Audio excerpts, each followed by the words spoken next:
गीता अपने पति रमेश और 2 छोटे छोटे बच्चों के साथ एक गांव में रहती थी। गीता का पति मजदूरी का काम किया करता था। वो लोग बहुत ही गरीबी की हालत में रहते थे। बहुत मुश्किल से 2 वक्त का खाना मिल पाता था। उसके अलावा किसी चीज पर खर्च करने के लिए उनके पास पैसे नहीं थे। रमेश की माँ भी काफी बूढ़ी और बीमार थीं। उनकी जिंदगी इसी तरह चल रही थी कि अचानक एक दिन रमेश को काफी तेज बुखार आता है और सही इलाज न मिल पाने के कारण उसकी मृत्यु हो जाती है।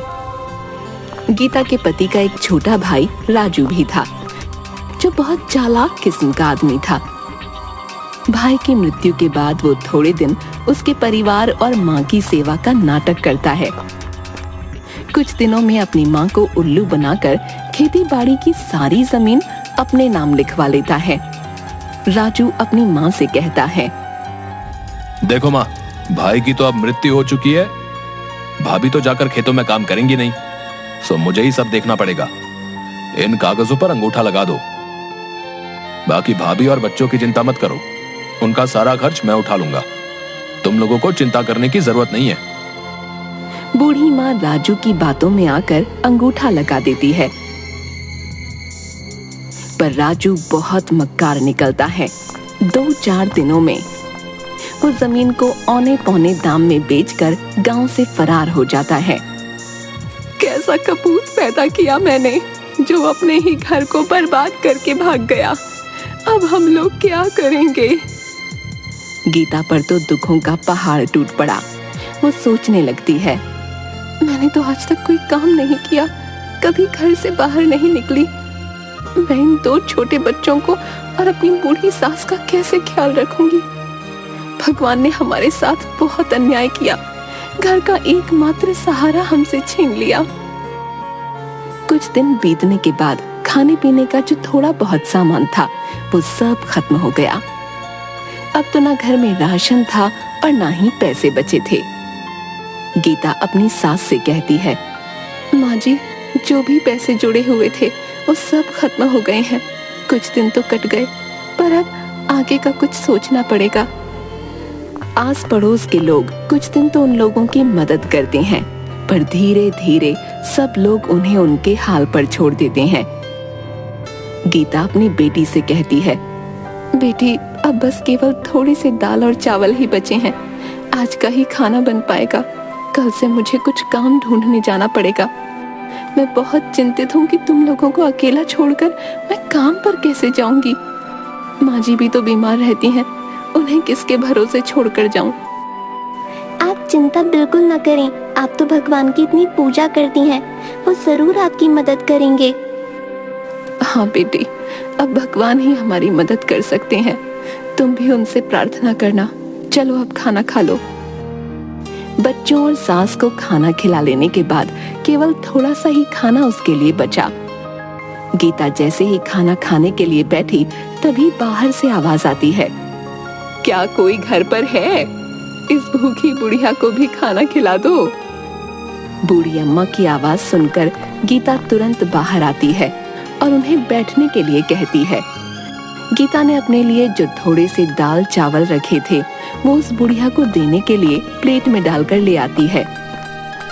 ये जो थोड़ा बहुत खाना है खा लो, मेरे पास आज केवल इतना ही भोजन है, आप इसे ग्रहण कर लें।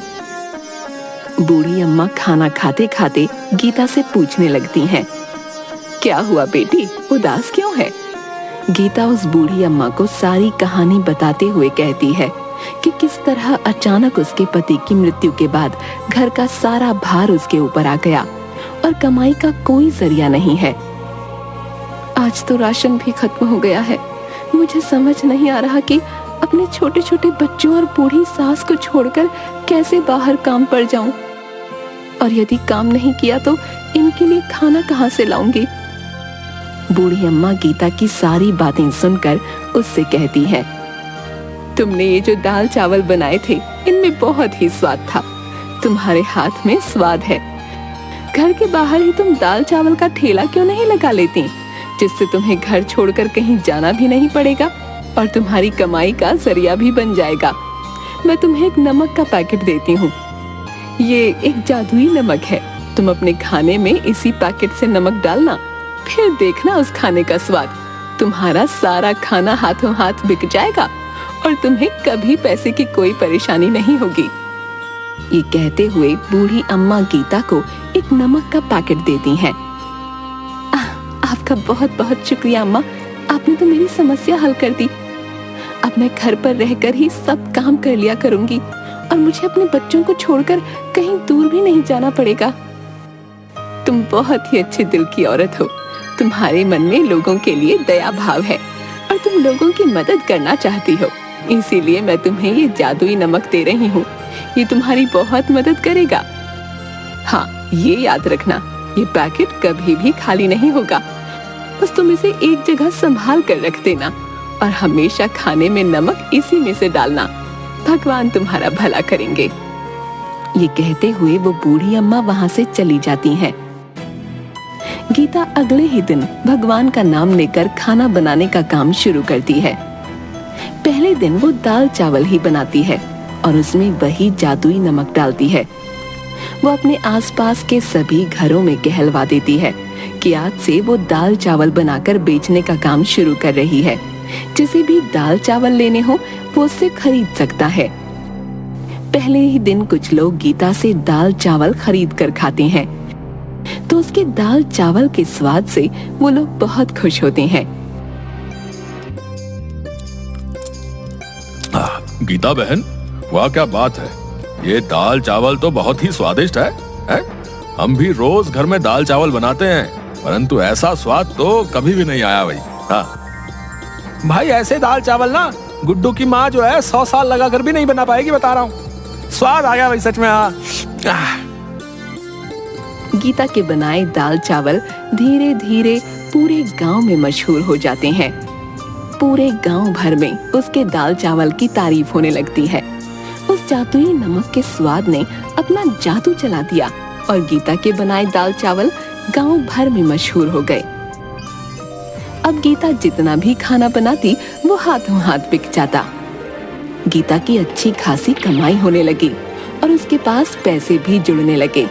गीता अपनी सास से कहती है, माँ जी, हमारे बनाए दाल चावल पूरे गांव भर में सबको पसंद आ रहे हैं और रोजाना ग्राहक बढ़ते ही जा रहे हैं।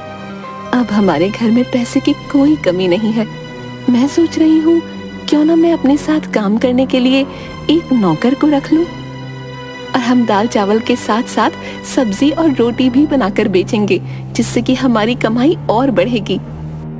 हाँ हाँ, क्यों नहीं बेटी, तुम इतने मन से और साफ सफाई से खाना बनाती हो तो खाने में तो स्वाद आएगा ही। तुम इसी तरह मेहनत करती रहो, भगवान तुम्हें सफलता देंगे। बस फिर क्या था, गीता अगले ही दिन से मुन्ना नाम के एक लड़के को अपने साथ काम करने के लिए रख लेती है। खाना तो गीता ही बनाती थी, जिसमें वो जादुई नमक डालती, परंतु खाना परोसना, ग्राहकों से पैसे लेना और उन्हें खाना डाल कर देना, ये सब काम के लिए उसने मुन्ना को रख लिया। मुन्ना काफी गरीब था और चालाक भी। जब उसने देखा कि गीता का बनाया हुआ खाना इतना बिकता है तो वो सोचने लगा, क्यों ना मैं भी किसी तरह खाना बनाकर अपना अलग ठेला लगा लूं। यहाँ नौकरी करते तो मुझे 4 पैसे ही मिलने वाले हैं, परंतु अपने ठेले से मुझे अच्छी कमाई हो जाएगी। मुन्ना अपने दोस्त से कहता है, अरे यार, ये दिन भर की नौकरी करने के बाद मेरे हाथ में तो कुछ भी नहीं आता। इतनी कम तनख्वाह में भी भला गुजारा होता है क्या? है? मैं सोच रहा हूँ जब गीता औरत होकर इतना कमा सकती है तो मैं क्यों नहीं, मैं भी अलग ठेला लगा लूंगा। जब इस काम में इतनी कमाई है तो मैं अलग से ठेला लगाकर ज्यादा मुनाफा क्यों ना कमाऊं भाई? है? कब तक उस गीता का नौकर बना रहूंगा? पर भाई, ठेला चलाने के लिए तुम्हें गीता जैसा स्वादिष्ट खाना भी तो बनाना होगा कि नहीं है? अभी तुम कुछ दिन उसे देख देख कर उसके जैसा खाना बनाना सीख लो, तभी नौकरी छोड़ना। हाँ, ये तो तू बिल्कुल ठीक कह रहा है। उसके जैसा स्वादिष्ट खाना बनाऊंगा तभी तो मुनाफा होगा। मुन्ना सोचने लगता है, गीता खाने में ऐसा क्या डालती है जिससे उसके खाने का स्वाद इतना बढ़ जाता है? ये बात पता करनी पड़ेगी। यदि मेरा खाना गीता के खाने की तरह स्वाद बनेगा तभी तो बिकेगा। एक दिन छुपकर मुन्ना गीता को खाना बनाते हुए देखता है। वो बहुत ध्यान से देख रहा था कि गीता ने कोई खास मसाले नहीं डाले, बस एक डिब्बे में से नमक निकाल कर खाने में डाला। मुन्ना सोच में पड़ जाता है। बस केवल नमक मिलाने से खाने में इतना अनोखा स्वाद कैसे आ जाता है? हो ना हो इसी नमक में कोई खास बात है। यदि मैं इसका नमक का पैकेट चुरा लूं, तो मैं भी इससे जो खाना बनाऊंगा उसमें वैसा ही स्वाद आएगा जैसा कि गीता के खाने में आता है। बस फिर क्या था, मुन्ना लालच में आकर गीता का नमक चुरा लेता है और चुपचाप उसे अपने घर ले जाता है। गीता की बेटी ने मुन्ना को नमक चुराते हुए देख लिया था। वो सारी बात अपनी माँ को बता देती है।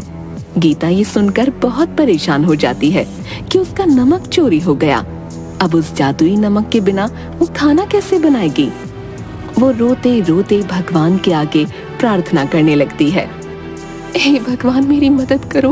वो बूढ़ी माँ जी जो मुझे नमक देकर गई थी, वो दुष्ट मुन्ना ने चोरी कर लिया। अब मैं क्या करूंगी? मेरी मदद करो भगवान। गीता जैसे ही रसोई घर में खाना बनाने जाती है, वो देखती है कि वैसा ही नमक का एक और पैकेट वहां पड़ा है।